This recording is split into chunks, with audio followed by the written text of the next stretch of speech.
Bem-vindos a mais um episódio de E aí, professor? Oi, Walter. Olá, Martin. Como você vai? O mesmo de ontem. E eu espero que tenha sido bom. Digamos que foi frenético. Então ainda está frenético. Sim, sempre frenético. É por isso que nós precisamos tanto de Deus. Sabe, eu estava pensando, o episódio 59, se os que nos assistem pudessem entender que tudo que fazemos é 100% o Espírito Santo. Porque é quase impossível fazer o que fazemos. E como acaba dando certo, ninguém sabe. Algumas vezes nós ficamos quase ao ponto do desespero. E outras vezes dissemos, não vamos fazer isso. Mas a gente sempre acaba fazendo. Acabamos fazendo. Qual é o seu problema, Martin?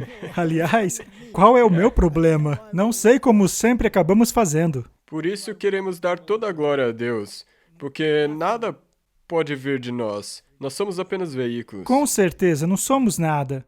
Deus é muito bom com a gente. Vamos agradecê-lo. Nosso Pai Celeste, muito obrigado por nos usar.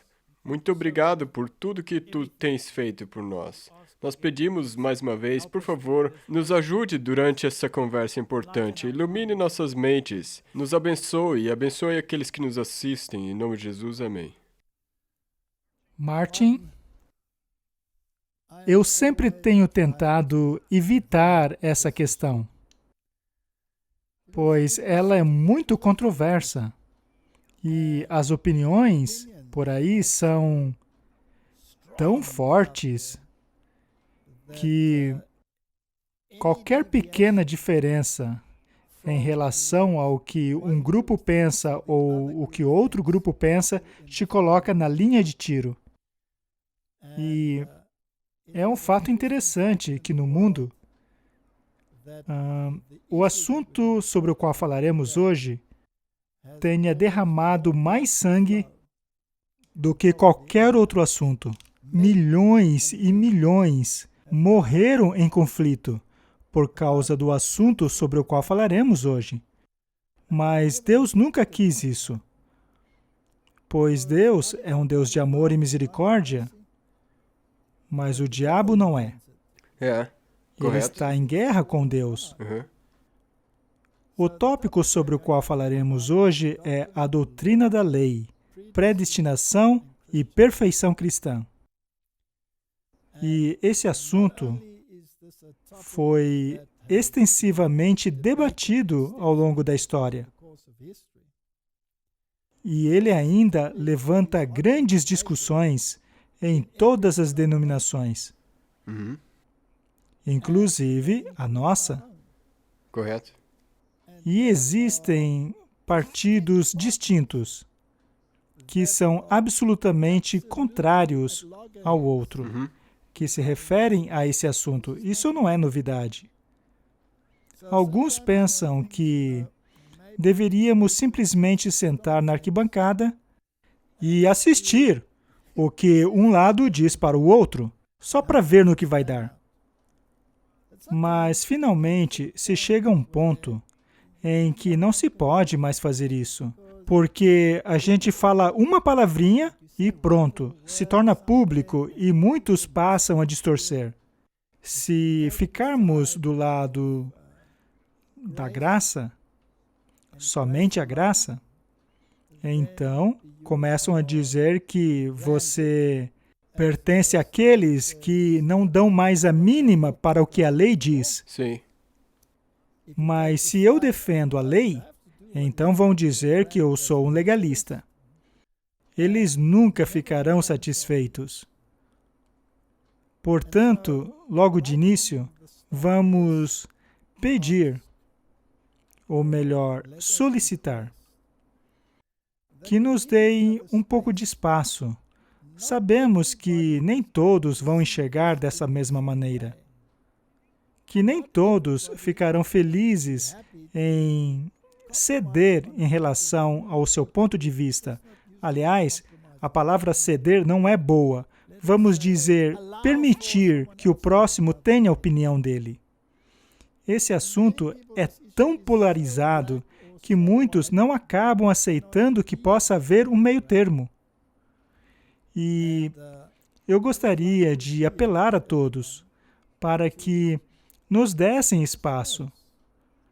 E caso alguém entenda de forma diferente, que procure considerar os pontos em comum.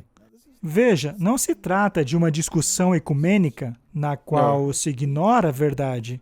A verdade nunca deve ser ignorada. Mas havia diferenças de opinião mesmo entre os apóstolos. Portanto, haverá diferenças de opinião mesmo no fim dos tempos. Mas precisamos aprender a tolerar a opinião dos outros. Mas é claro, caso ela não seja contrária à clara e explícita palavra de Deus. Falemos então sobre a doutrina da lei, predestinação e perfeição cristã. E vamos fazê-lo de maneira bastante espiritual. Sim. Na Bíblia diz que nós temos que ser de uma só mente. Correto? Mas isso não quer dizer que todo mundo tem que ser exatamente igual. Não significa que devemos ver exatamente da mesma maneira. Na verdade, houve grandes debates na igreja primitiva. Resultaram em até mesmo separações. Mas precisamos estar de comum acordo e com a mesma missão. E, é claro, não devemos entrar em guerra uns contra os outros. Afinal, a nossa comissão é propagar o Evangelho e não fazer o nosso próximo em pedaços. Vamos dar uma olhada nessa importante citação. E, ao mesmo tempo, pedir um pouco de paciência para as pessoas, Sim. assim como uma profunda reflexão. E se a minha visão, ou a nossa visão, não for exatamente igual à sua, então que possamos dar espaço um ao outro, uma vez que ninguém aqui está querendo desenvolver uma doutrina oposta. Mas estamos apenas tentando compreender essa questão da raiz para cima. E para tal, precisamos do Espírito Santo, porque sabemos que há uma guerra em andamento por causa desse assunto. 1 João 3,4 diz: todo aquele que pratica o pecado transgride a lei.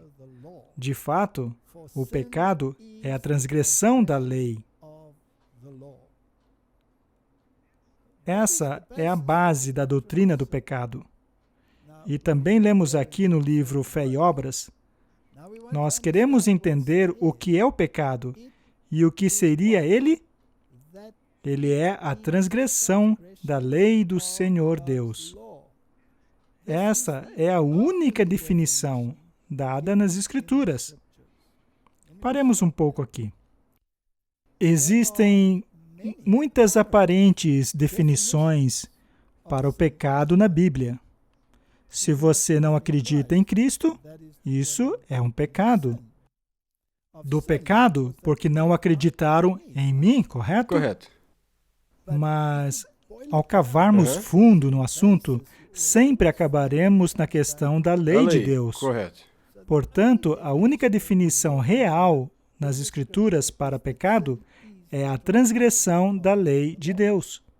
Como conversamos no último episódio, alguns dizem que pecado é a separação de Deus, mas lemos de maneira bem clara lá no livro de Isaías, não, o seu pecado o separou de Deus. Portanto, pecado é a transgressão da lei. Portanto, vemos que aqueles que professam serem guiados por Deus e ao mesmo tempo se afastam dele e de sua lei, não examinam as Escrituras. Mas o Senhor conduzirá o seu povo, pois ele diz que as suas ovelhas o seguirão ao ouvirem a sua voz, e eles não seguirão um estranho qualquer. Então, cabe a nós compreender as Escrituras profundamente, e então não precisaremos nos perguntar se os outros têm a verdade, uma vez que isso será visto em seu caráter. Portanto, essa verdade deverá ser manifestada em atitudes, deve se tornar aparente no caráter. Correto, você tem de vivê-la. Exato. Ok, então essa é a base, e é uma base bíblica. Essa é a definição.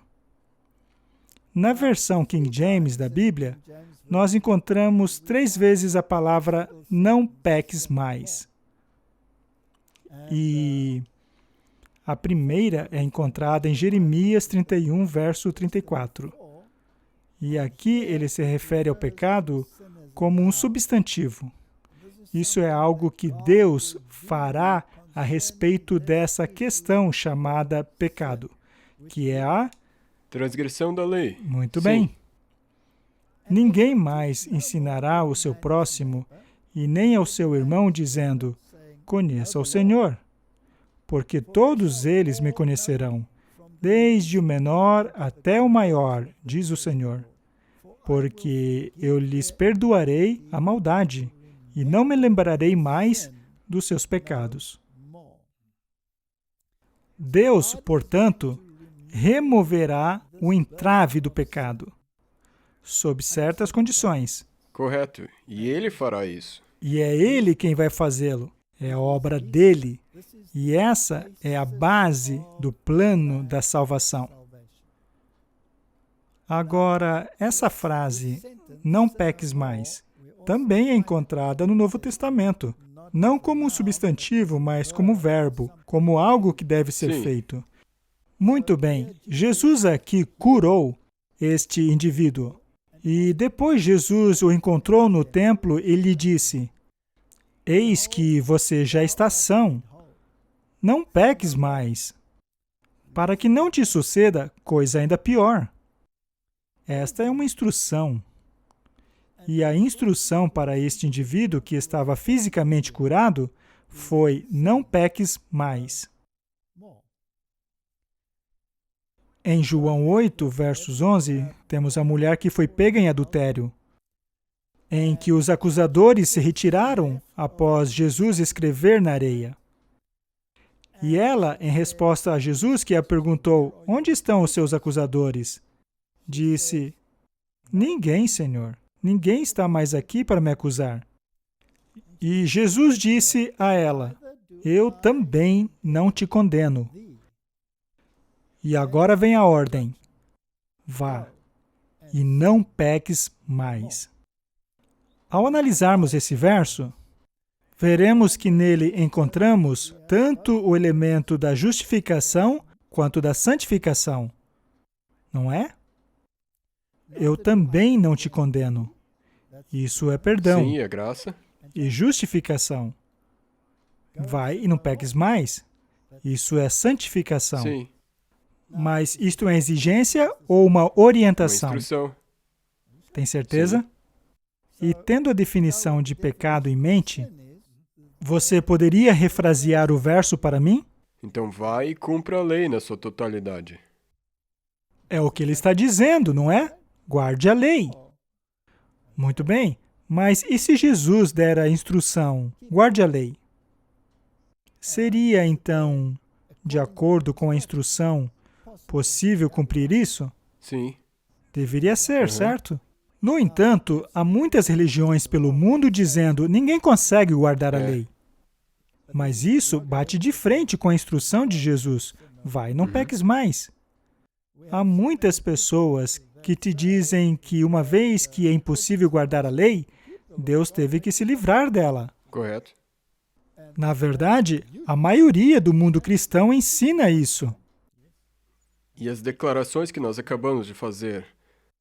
Muitas pessoas vão dizer, lá vão eles de novo, vocês estão Mas sendo só legalistas. estamos lendo as Escrituras Mas nós estamos apenas lendo as Escrituras. E é isso que tem que ser frisado. e precisamos estudar as Escrituras, pois ela é a base do plano da salvação. Este assunto é muito importante.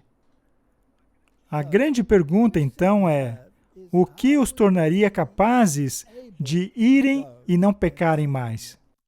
E é aqui que entra. Antes de acusar alguém de ser legalista por citar esse verso, estude isso. Exato. Então, como funciona? Esta é uma citação do livro O Grande Conflito. Satanás tentou Cristo com as suas mais fortes e sutis tentações, mas foi repelido em todos os conflitos. Aquelas batalhas foram travadas em nosso favor. Aquelas vitórias nos possibilitam que sejamos vencedores. Cristo dará força a todo aquele que buscá-lo. Então, como nos tornamos capazes? Através de Cristo. Jesus dará força a todo aquele que pedi-la. Isso é algo que precisamos fazer. Você tem que procurá-lo. Temos que buscar. Nenhum homem pode, por seu próprio consentimento, vencer Satanás. O tentador não tem poder para controlar a vontade. Note como a vontade é importante. Sim. Não é? Ou a forçar a alma a pecar. Ele pode perturbá-la, mas não pode contaminá-la. Ele pode agoniar, mas não corromper. O fato de que Cristo foi vitorioso deveria inspirar os seus seguidores com coragem para lutar varonilmente a batalha contra o pecado e Satanás. Em 1 João 2,4 é dito: aquele que diz, eu o conheço, mas não guarda os seus mandamentos, é um mentiroso, e a verdade não está nele.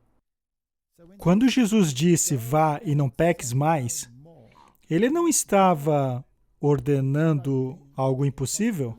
Uhum. Na verdade, aqui, através do discípulo João, ele diz que se você não seguir as suas instruções, você, na verdade, é um mentiroso ao dizer que o conhece. São as Escrituras.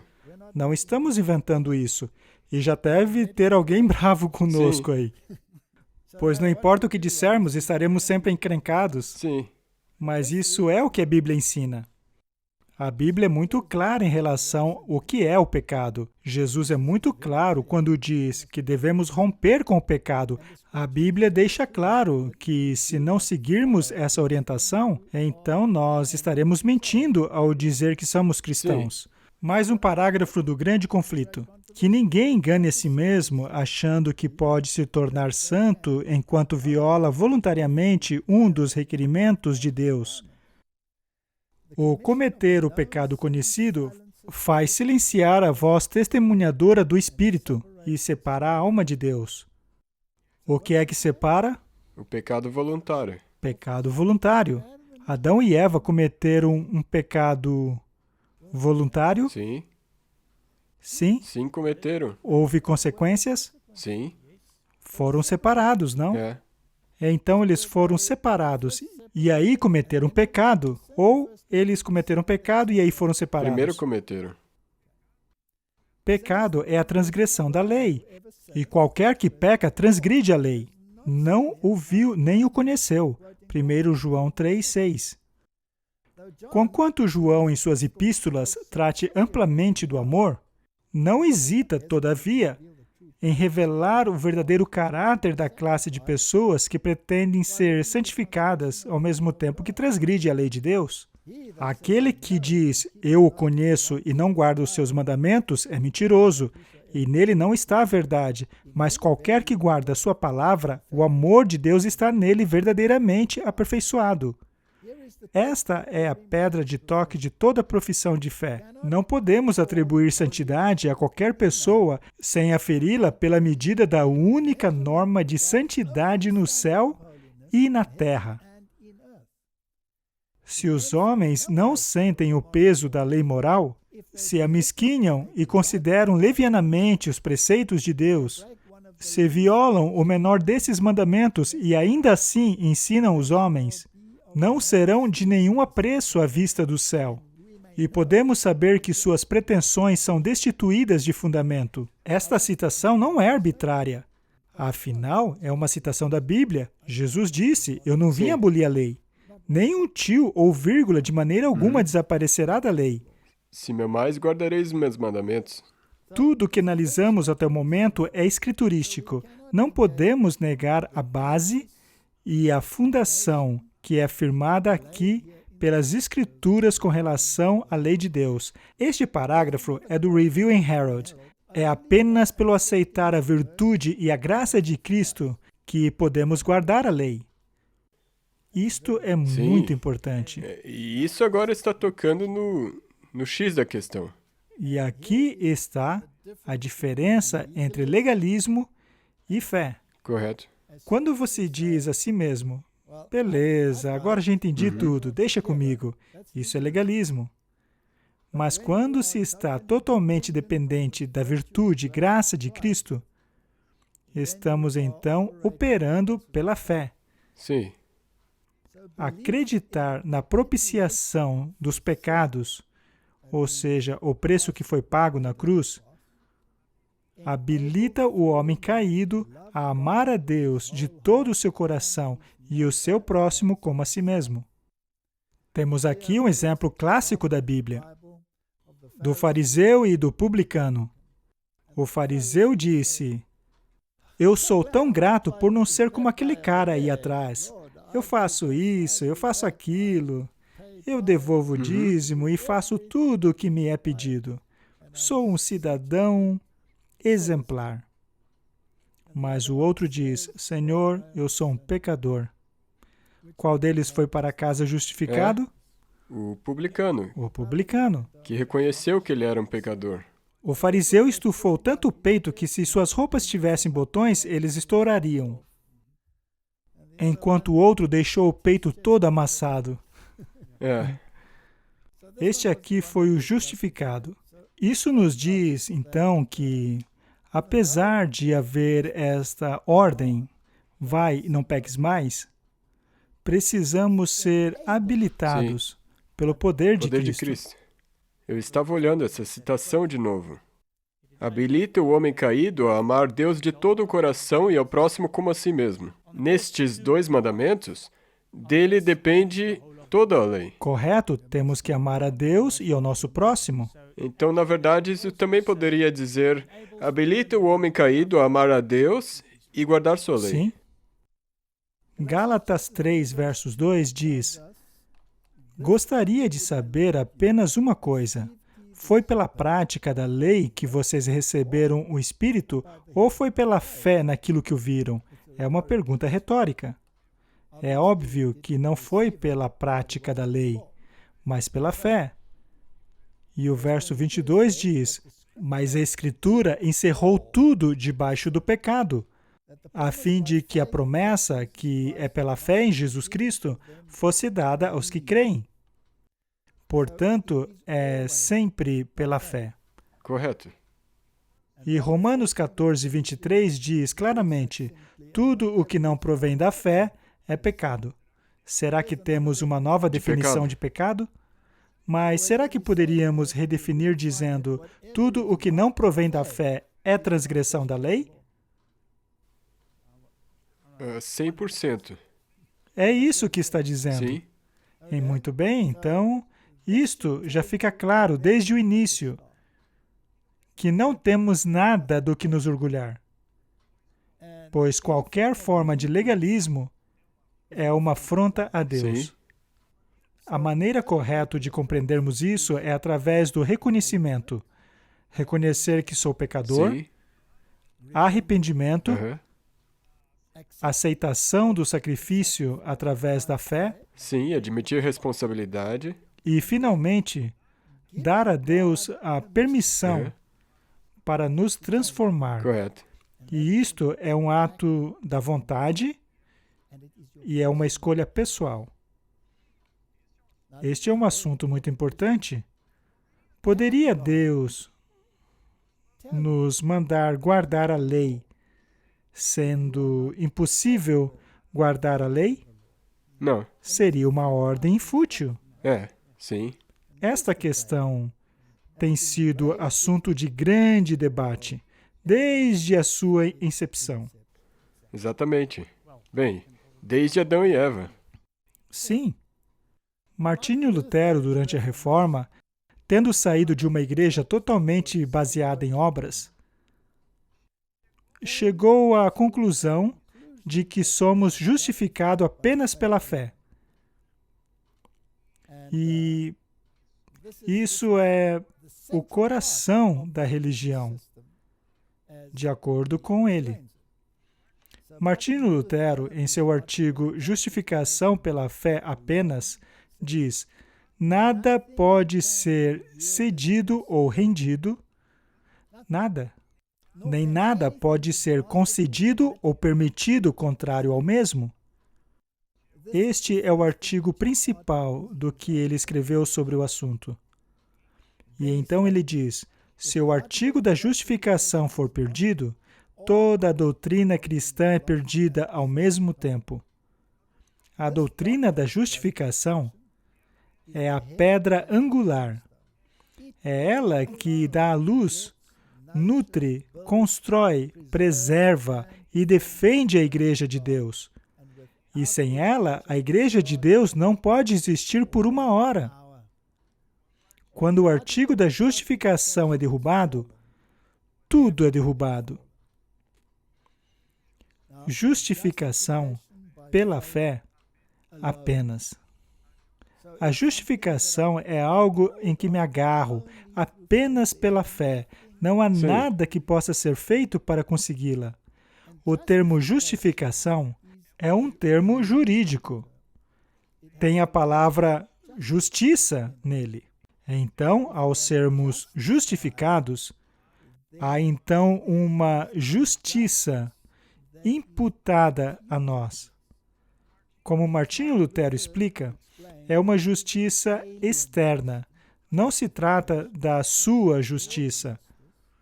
Ela vem de Deus. Somos justificados por Cristo. Ela não é sua, mas vem sempre dele. Sim. É ele que a imputa em você, que é obtida através da fé. É um conceito jurídico. Não é algo que se possa trabalhar para criar. Não. Ou ela existe, ou ela não existe.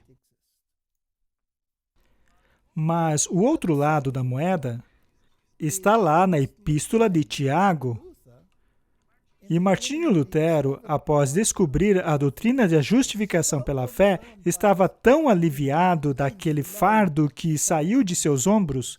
Porque a igreja dele ensinava justificação pelas obras. Sim, Lutero chegou até a se chicotear. Prostrava-se por horas a fim de se libertar do fardo da culpa. E quando ele percebeu que nunca conseguiria, ele descobriu a justiça de Jesus Cristo e que aquela justiça poderia ser imputada a ele, como se fosse a sua própria. Ele estava tão aliviado que quando leu Tiago começou a suar. Uma vez que Tiago, no capítulo 2, versos 17, diz: assim também a fé, se não tiver obras, é morta em si mesmo. Mas, ó homem vão, queres tu saber que a fé sem obras é morta? Versos 26. Assim como o corpo sem espírito está morto, também a fé sem obras está morta. O que Tiago está dizendo é, tudo começa pela fé. Mas a fé gera uma consequência. Sim. E essa consequência são as obras. E aconteceu que Martinho Lutero teve dificuldade com isso, pois ele estava tão empolgado com a justificação pela fé que chamou Tiago de a epístola de palha. Mas ainda assim, ele a incluiu em sua tradução da Bíblia, apesar de resmungar sobre ela. E temos este parágrafo interessante aqui, escrito pelo biógrafo de Lutero. O grande biógrafo de Lutero, Roland Baton, destacou: certa vez Lutero comentou que ele daria sua boina de doutor a qualquer um que conseguisse reconciliar Tiago com Paulo. Pois Paulo diz que somos justificados pela fé e não pelas obras. Sim. Ainda assim, ele não ousou remover Tiago do cânon das Escrituras. Em uma ocasião, ele mesmo reclamou sua boina ao fazer essa reconciliação. Escreveu ele: a fé é uma coisa viva. Ela não pode ser inoperante. Não somos salvos pelas obras. Mas se não há obras, então há algo de errado com a fé. Isso não é lindo? Isso é belo. Muito bem. Portanto, ele reconciliou as duas coisas.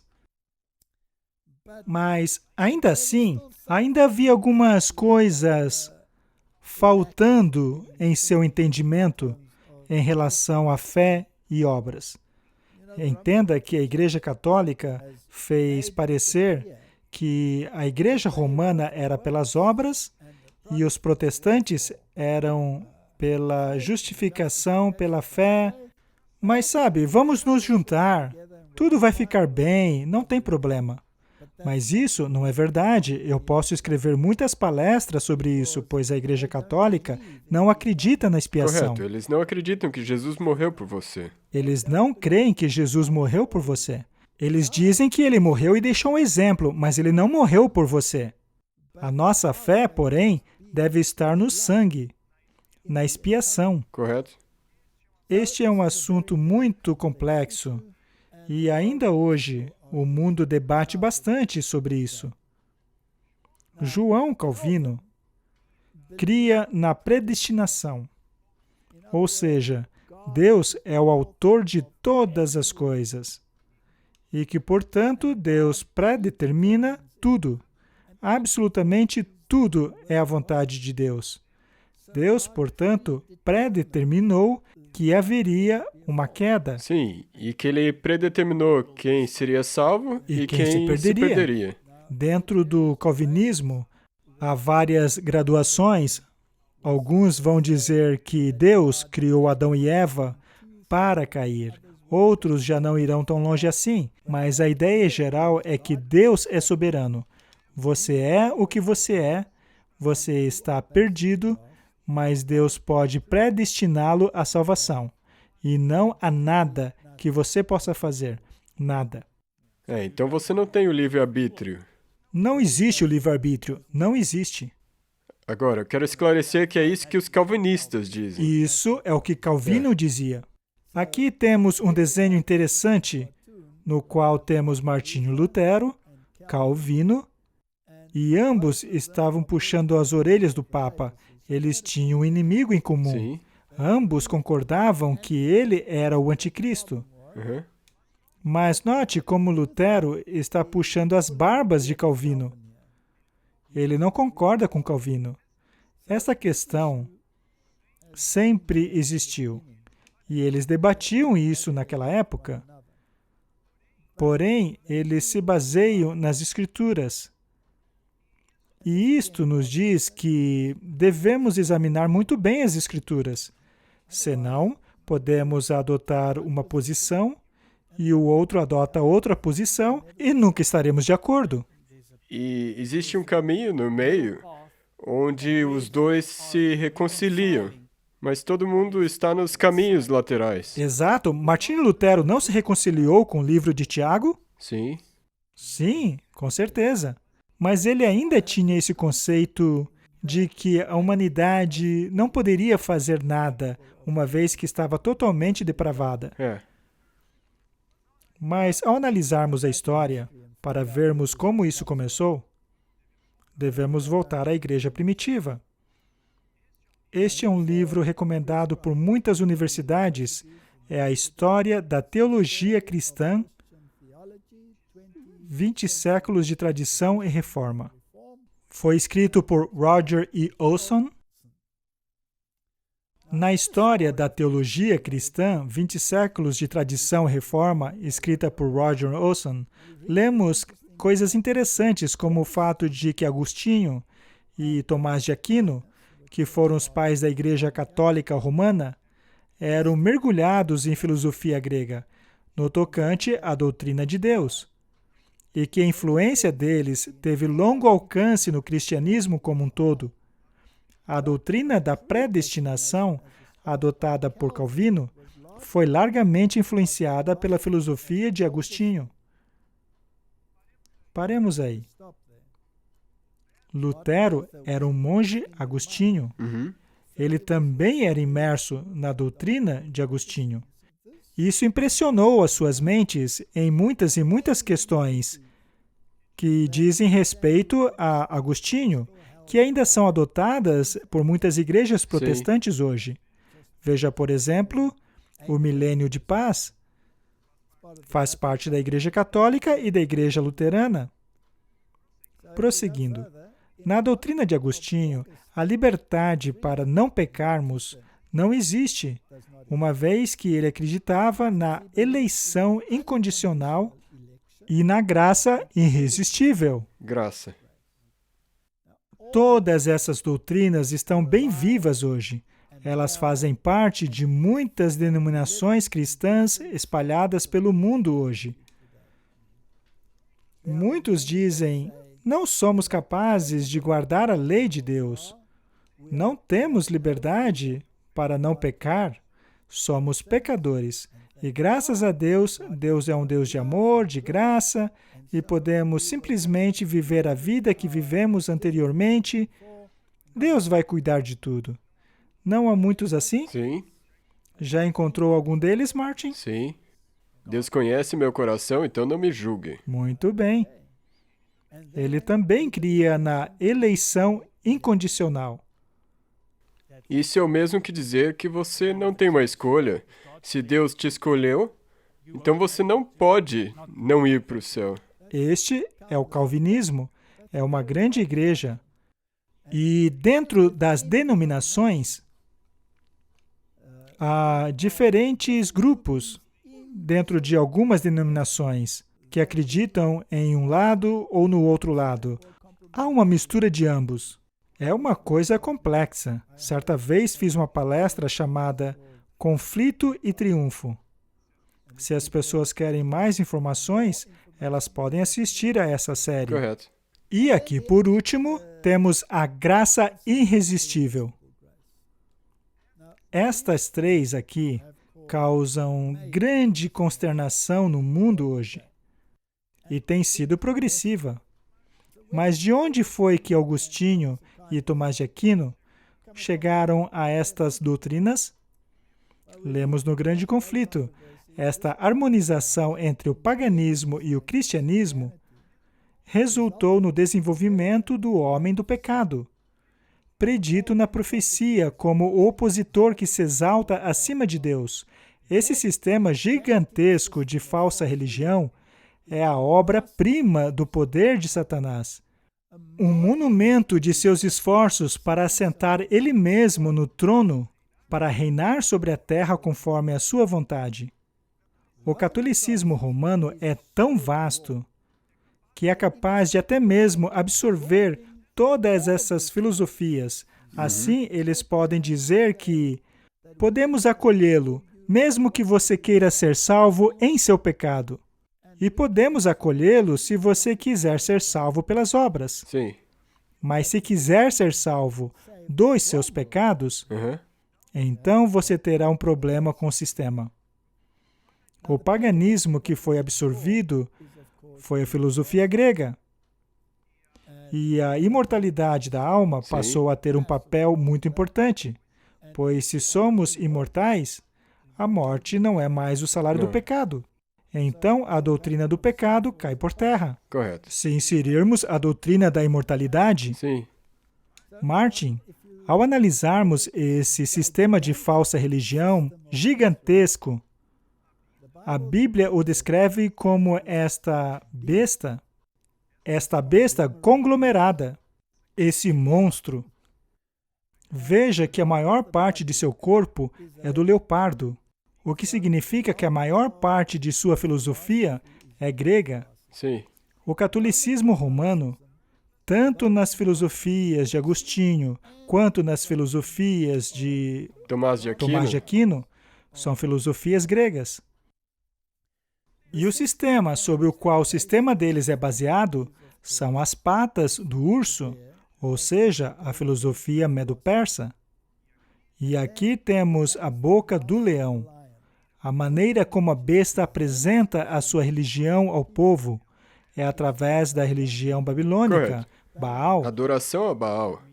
E os medo-persas? Mitraísmo, adoração ao sol. Isso você mostrou na sua apresentação Nahum. Correto? Agora, os chifres são naturalmente romanos. Isso dá a ela o poder e a autoridade. Essa besta autoritária é uma obra-prima, é um conglomerado capaz de absorver todas as falsas religiões do mundo.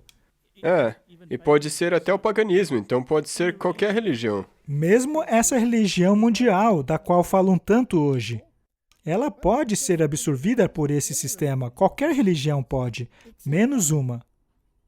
É aquela que te salva dos seus pecados.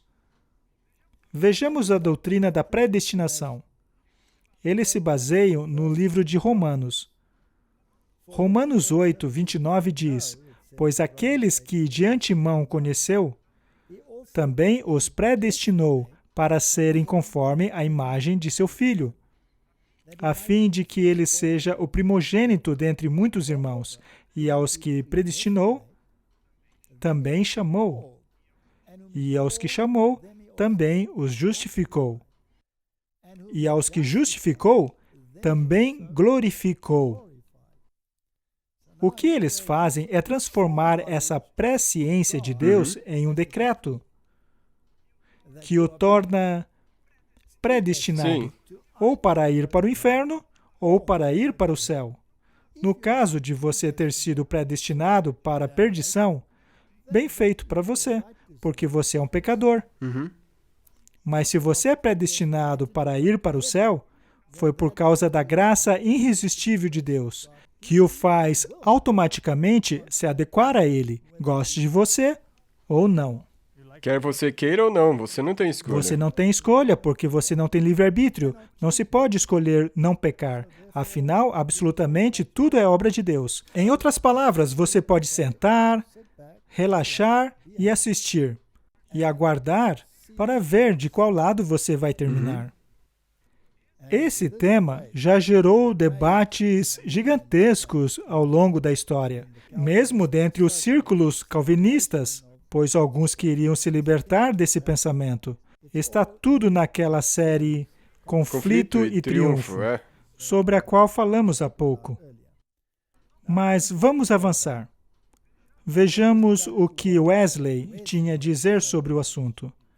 Porque uma vez que esse assunto cresceu, e as várias denominações do mundo passaram a discutir essa questão, alguns adotando essa posição, outros a outra, então veio Wesley e chacoalhou tudo. Este é o artigo sobre predestinação de John Wesley. Acho que deveríamos lê-lo, pois há pensamentos incríveis aqui. O tempo. Contudo, o que existe nele está presente com Deus de uma vez, então ele vê tudo de uma vez. Obviamente, ele está falando de Deus aqui. Seja lá o que foi, é ou será até o fim dos tempos. Mas veja só, não devemos concluir que as coisas acontecem porque ele já as conhece. Não, mas ele as conhece porque acontecem. Ele se refere à predestinação. Apenas porque Deus sabe quais serão as suas escolhas, não quer dizer que ele fez a escolha por você. Não. É isso que ele quer dizer. Eu, por exemplo, e me permitam aqui comparar as coisas dos homens com as profundezas de Deus, sei que o sol brilha. Ainda assim, o sol não brilha porque eu sei disso. Eu sei porque ele brilha. A minha sabedoria sabe que o sol brilha, mas de maneira alguma faz ele brilhar. Da mesma maneira, Deus sabe que o homem peca, pois ele sabe de tudo, mas nós não pecamos porque ele sabe. Correto. Não faz sentido? Isso é muito importante. Mas ele o sabe porque pecamos. A sua sabedoria supõe o nosso pecado, mas de maneira alguma causa o pecado. Ou seja, Deus, olhando a todas as eras, desde a criação até a consumação, como se fosse um momento, e vendo de vez tudo aquilo que acontece nos corações dos homens, conhece todos aqueles que acreditam ou não, em todas as eras e nações. No entanto, aquele que ele conhece, seja fé ou descrença, de maneira alguma é causada por seu conhecimento. Os homens são tão livres para crer ou não crerem, como se Deus não soubesse de nada. Ele está desenvolvendo um argumento aqui. E segundo ele, a predestinação é diabólica. Ele chega até a dizer que a predestinação torna Deus pior do que o diabo, pois ela o torna o autor do mal. E ele vai condená-lo ao sofrimento eterno, sem lhe dar a chance de escolha. Não é? Então ele, na verdade, te criou para morrer. Ele o criou para morrer e para sofrer para sempre, ou criou para desfrutar da bênção eterna. Isso tudo baseado na escolha dele, não na sua. Jesus, porém, disse, eu também não te condeno. Vá e não peques mais. Eis aqui a sua escolha. No livro de Ezequiel, é dito que se o homem mau abandonar os seus maus caminhos, ele então será lembrado. Ele será declarado justo. E também diz que se o justo abandonar a sua justiça, nenhuma de sua justiça anterior será lembrada, e ele morrerá. Portanto, Josué disse, escolham hoje a quem servirão. E então, há tantos versos dizendo o oposto. Wesley continua, é certo que se o homem não fosse livre, ele não poderia ser responsabilizado por seus pensamentos, palavras e ações. Se ele não fosse livre, ele não seria capaz de ser recompensado ou punido. Ele seria incapaz, seja da virtude ou do vício, de ser moralmente bom ou mau. Se ele não tivesse mais liberdade do que o sol, a lua ou as estrelas, ele não seria mais responsável do que elas. No caso de os homens não terem mais liberdade que as pedras, estas, então, poderiam ser recompensadas, ou mesmo dignas de punição, como o homem. Um seria tão responsável quanto o outro, e seria tão absurdo atribuir virtude ou vício ao homem, como seria absurdo atribuir virtude ou vício a uma árvore. Você concorda, Martin? Sim. Não é lógico? Então, se você não tiver escolha nenhuma, e a mesa não tem escolha nenhuma, então vocês estão no mesmo barco. É isso mesmo. Dessa forma, nós concordamos com o pensamento de Wesley. Aliás, os adventistas do sétimo dia, no tocante a essa doutrina, pensam dessa maneira, assim como os metodistas. Continuando, porque os que dantes conheceu, também os predestinou para serem conforme a imagem de seu Filho. Ele citou Romanos aqui. Este é o segundo passo, e eu falo como homem aqui. Na verdade, em Deus não existe antes ou depois. Em outras palavras, o que Deus decreta é que, de eternidade a eternidade, todos aqueles que acreditem no Filho de seu amor sejam conforme a sua imagem.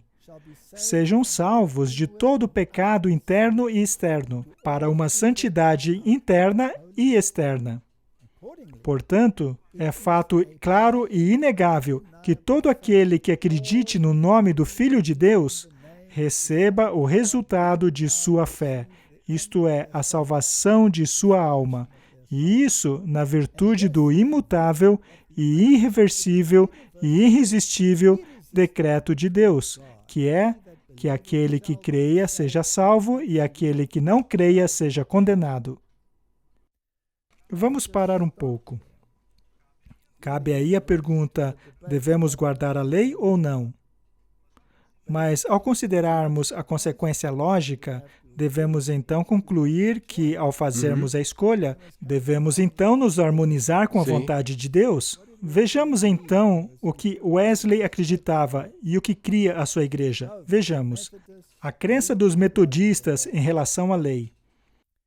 Nosso Senhor, de fato, apagou, removeu e pregou na cruz a escrita das ordenanças.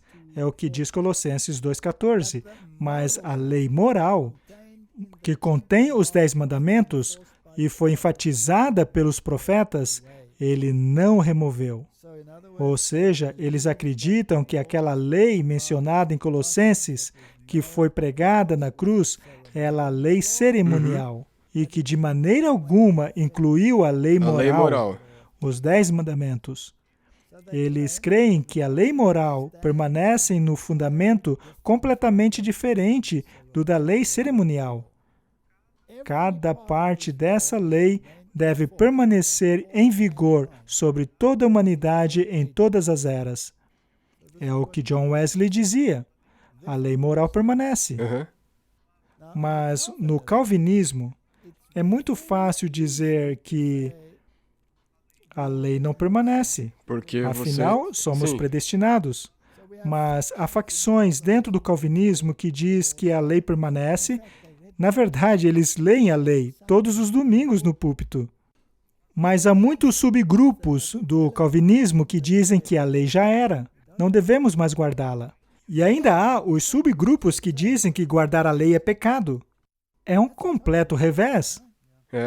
Isso soa como o diabo, o argumento que ele tem. Se parece com o argumento do diabo, que segundo a Bíblia, o pecado é a transgressão da lei, mas eles dizem que guardar a lei é pecado. Pecado. Isso Não faz o menor sentido. E, finalmente, os metodistas creem que nenhum cristão está livre da obediência dos mandamentos chamados morais. Bem, se esse é o caso, eu me pergunto, por que só guardam 9 deles? Mas deixa pra lá. A fim de compreendermos essa doutrina do fundamento do pecado, e lembre-se, estamos caminhando para a perfeição cristã, certo? Que é realmente polêmica. Apenas sobre a luz do santuário é que podemos compreender a doutrina da salvação. É por isso que a mensagem do santuário é de tamanha importância. E me parece que a maioria do cristianismo hoje se esqueceu do santuário. Eles não sabem do que se trata, porque a maioria do cristianismo hoje vê que está no Velho Testamento, então não se aplica. Mas Jesus disse claramente que tudo aquilo que foi escrito no Antigo Testamento testifica dele. É dele. Portanto, isso é algo que precisamos estudar. E ao lermos o livro de Hebreus, vemos que é tudo sobre o santuário. Ele basicamente é a aplicação da mensagem do santuário. Sim. Ele fala do sumo sacerdote que entrou no santuário celestial. Não um feito por mãos humanas, mas um construído pelo próprio Deus. Portanto, é necessário entendermos o ministério terrestre para entendermos o ministério celestial. Correto. E qual é a mensagem do santuário? O que ele era? Bem, toda a mensagem do santuário era a solução para o pecado. Jesus Correto? Cristo. Tudo no santuário apontava nessa direção. Absolutamente tudo. Ao estudarmos essa mensagem do santuário, estamos automaticamente estudando o plano Sim. da salvação. Veja este parágrafo do grande conflito. Todos que receberam luz sobre esses assuntos devem testemunhar das grandes verdades mencionadas a ele por Deus. O santuário no céu é o centro da obra de Cristo a favor do homem. Ele tem a ver com cada alma vivente sobre a terra. Ele descortina o plano da redenção, nos leva ao final dos tempos e nos revela a questão triunfante da competição entre a justiça e o pecado. É de suprema importância que todos investiguem cuidadosamente esses assuntos, para serem aptos a darem uma resposta a cada um que pergunte a eles a razão de sua esperança. A mensagem do santuário é o plano da redenção. Ela tem que ver com ofertas pelo pecado. Quem se tornou a maior oferta pelo pecado por nós? Jesus. Jesus Cristo. E as cerimônias envolviam o sacerdote. Quem é o nosso sumo sacerdote? Jesus. E de acordo com o livro de Hebreus, aonde entrou esse sumo sacerdote? No Santo, então no Santíssimo. Correto. Ao analisarmos essa imagem do santuário que temos aqui, vemos muros de linho branco ao redor dele. E a Bíblia nos diz claramente que o linho branco representa a justiça de Cristo, não é? Que continha apenas uma porta. E Jesus diz que eu sou a porta. E havia uma série de pilares, Mas não vamos falar sobre isso agora. Poderíamos fazer uma Não. grande palestra sobre isso. Mas a primeira coisa com a qual nos deparamos é o altar de sacrifícios. Portanto, ao entrarmos por essa porta, que é Cristo, somos imediatamente circundados por este muro de linho branco, que é a justiça de Cristo.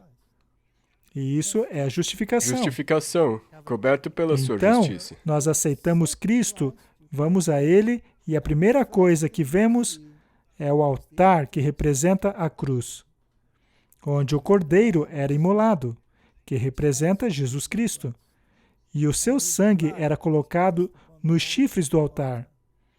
E o sacerdote internalizava uma porção do sacrifício, após os pecados terem sido simbolicamente transferidos ao cordeiro, pela confissão.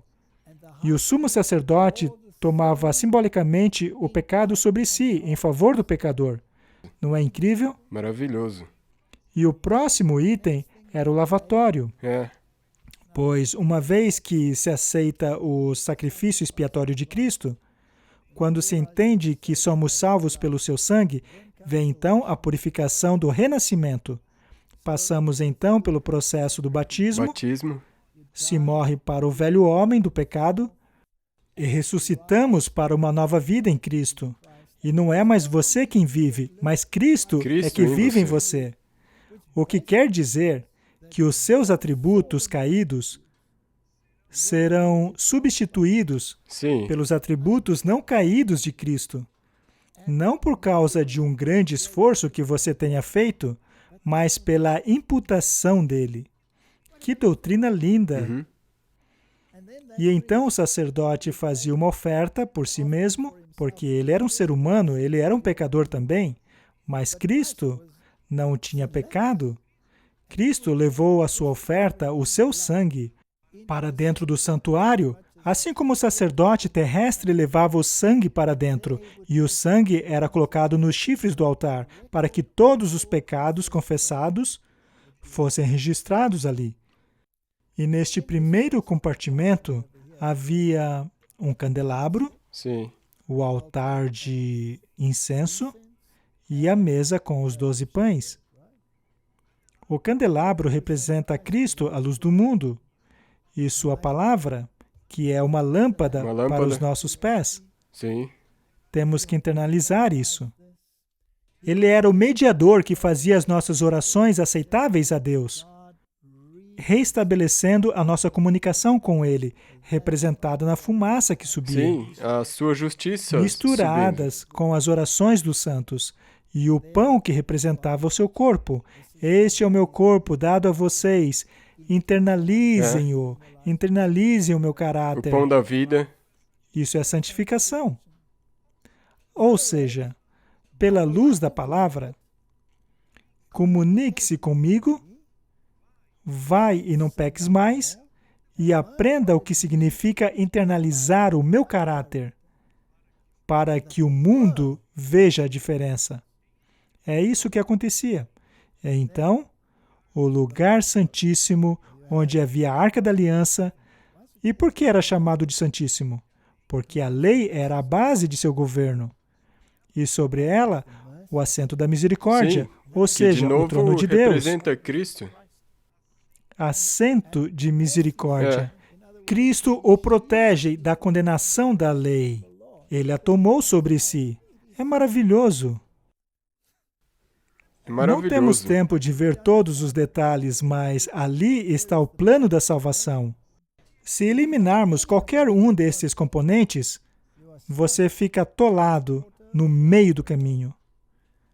Muitos querem entrar e ser justificados por Cristo, mas o que significa se arrepender e abandonar seus pecados? O que quer dizer ser lavado pela água do renascimento? O que quer dizer ser santificado pelo íntimo caminhar com Jesus? O que significa? Devemos estudar isso. Os sacrifícios que eram oferecidos, as ofertas pelo pecado e demais ofertas, se trata de um sistema lindo. O fato de que tudo culmina na arca, onde está a lei, te mostra que a lei não foi anulada. Não, foi colocada no lugar santíssimo. Hebreus capítulo 2, versos 3 diz: Como escaparemos nós se não atentarmos para uma tão grande salvação, a qual, começando a ser anunciada pelo Senhor, foi-nos depois confirmada pelos que a ouviram? O estudo do plano da salvação é importante ou não? Sim. Devemos Muito estudá-lo. importante. É possível negligenciarmos essa salvação? Sim. Sim. É. É possível não compreendermos corretamente essa salvação? Sim. Se eu não estiver querendo tirar o eu do caminho. Muito bem. Chegamos agora ao assunto bastante complicado. Sem mancha ou ruga. Efésios 5:25 diz: Maridos, amem cada um a sua mulher, assim como Cristo amou a igreja e se entregou por ela.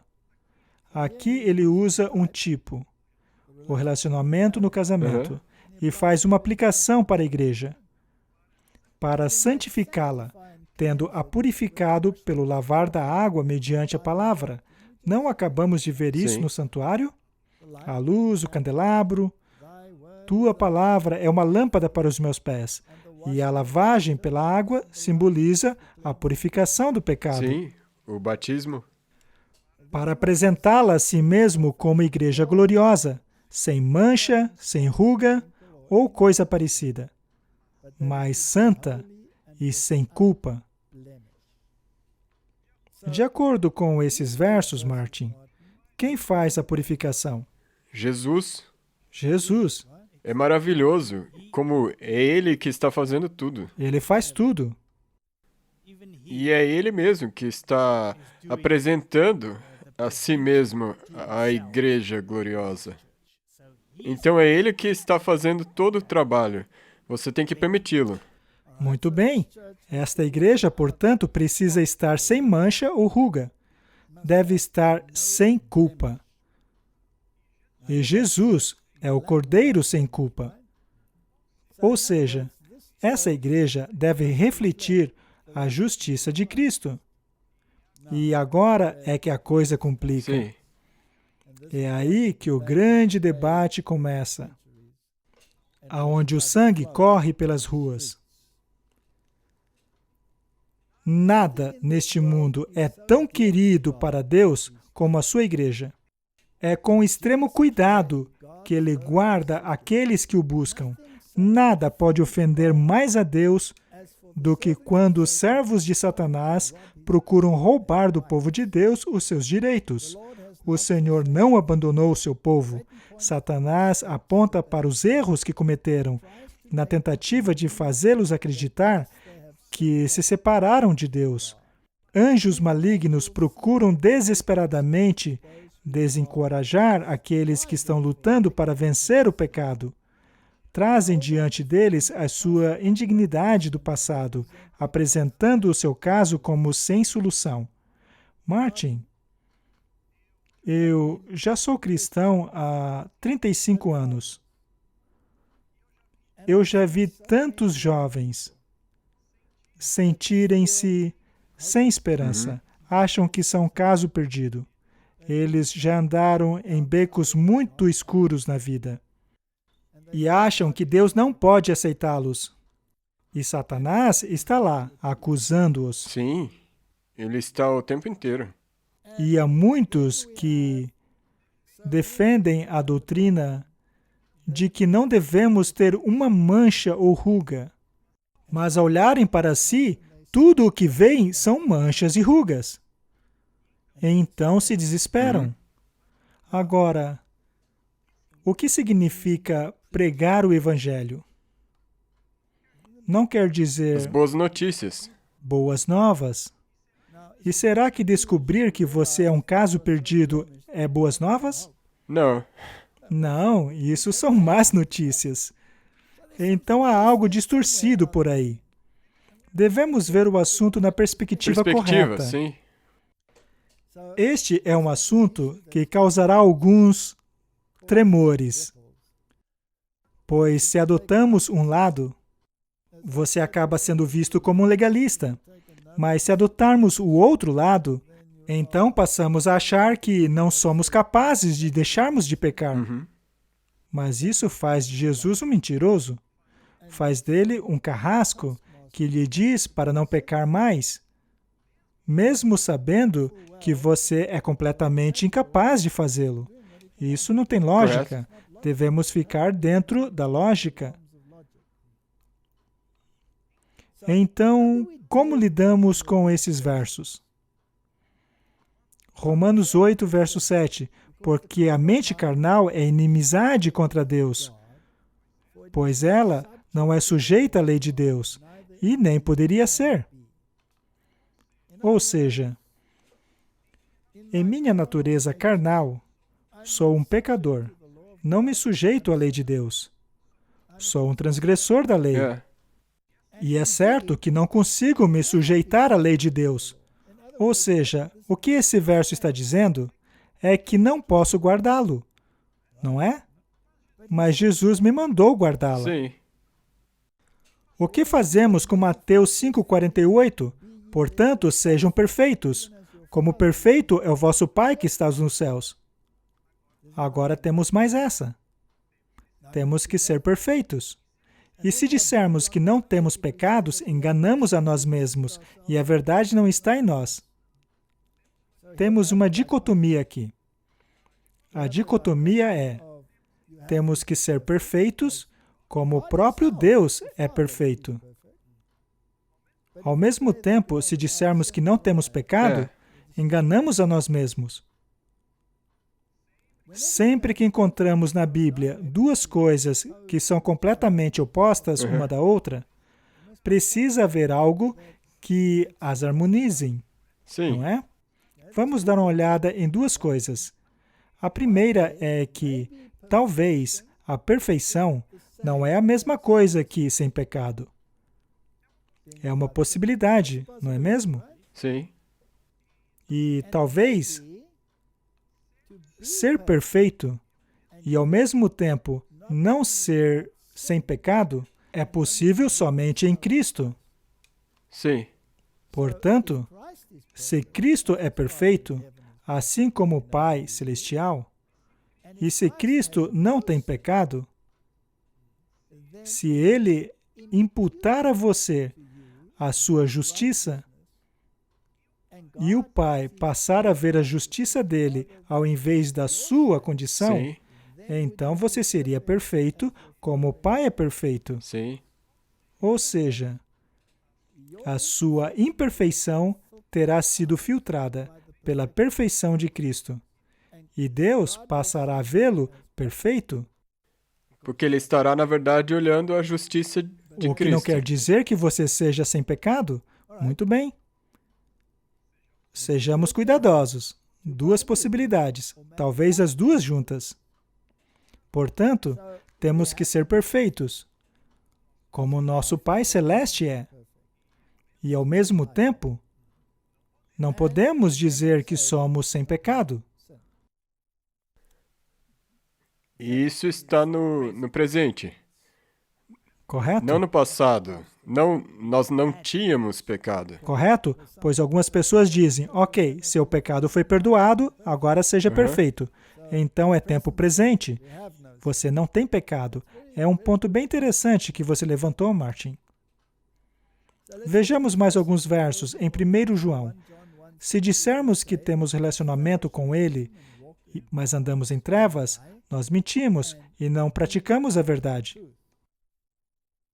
Ali não diz não temos a verdade, Não praticamos. diz não praticamos a verdade. Mas se andarmos na luz, como Ele na luz está, temos comunhão uns com os outros, e o sangue de Jesus Cristo, seu Filho, nos purifica de todo pecado. Se você é purificado de todo o pecado, isso te faz sem pecados, Sim. não é? Mas não posso dizer que estou sem pecado, pois eu sou pecador. Mas, por decreto, Sim. Ele pode me declarar sem pecados. Correto.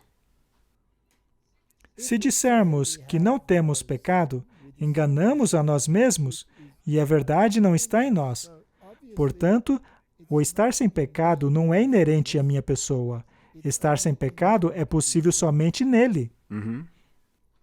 Se confessarmos os nossos pecados, Ele é fiel e justo para nos perdoar os pecados e nos purificar de toda a injustiça. Existe algo que precisamos fazer? Sim. Confessar. Confessar. E Ter fé. ter fé. Sim. E se dissermos que não temos pecado, fazemos dele um mentiroso. A sua palavra não está em nós. Somos pecadores. Não há nada que possamos Correto. fazer. No entanto, podemos buscar comunhão com Sim. Ele.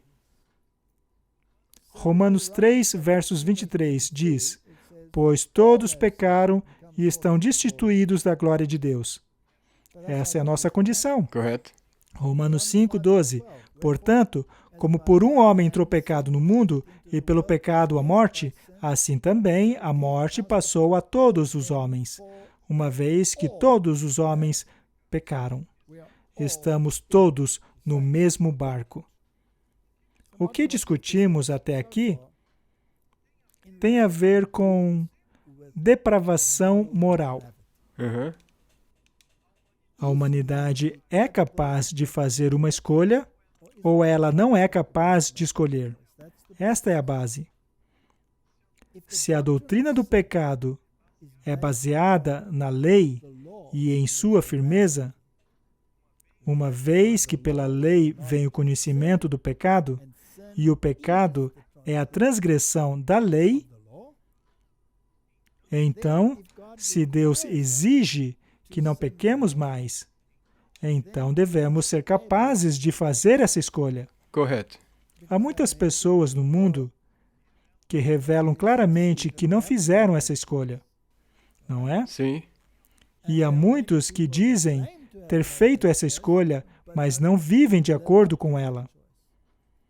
Na verdade, é muito triste o fato de que mesmo entre famosos líderes religiosos, vejamos constantemente na mídia as tremendas transgressões da lei cometida por eles sob a carapuça Sim, sim. do cristianismo. A Bíblia diz que pelos seus frutos os Os conhecereis. conhecereis. Muitos pregadores já pregaram ótimos sermões e até mesmo trouxeram muitos a Cristo. Mas quando esse pregador cai, também acaba tirando muitos de Cristo. É. A Bíblia nos alerta constantemente: não olhem para os homens. Correto. Não baseiem suas decisões na vida de uma pessoa, pois somos seres humanos falíveis. Podemos cair amanhã mesmo. É. E a história está cheia de pessoas que caíram. Mas isso não muda o fato de que a base da lei é vá e não peques mais. Não é mesmo? Correto. Correto. Agora, temos que lidar com a questão da perfeição moral. E é uma tarefa gigantesca. E levará um tempo para fazermos isso. Portanto, vejamos o que podemos fazer. Então, talvez será melhor ter tempo suficiente para abordar de maneira profunda e justa no próximo episódio. Você sugere, então, que encerremos com uma oração? Por favor. Ok. Querido Pai, acabamos de dar apenas algumas pinceladas nesse assunto e ainda há muito mais a ser dito.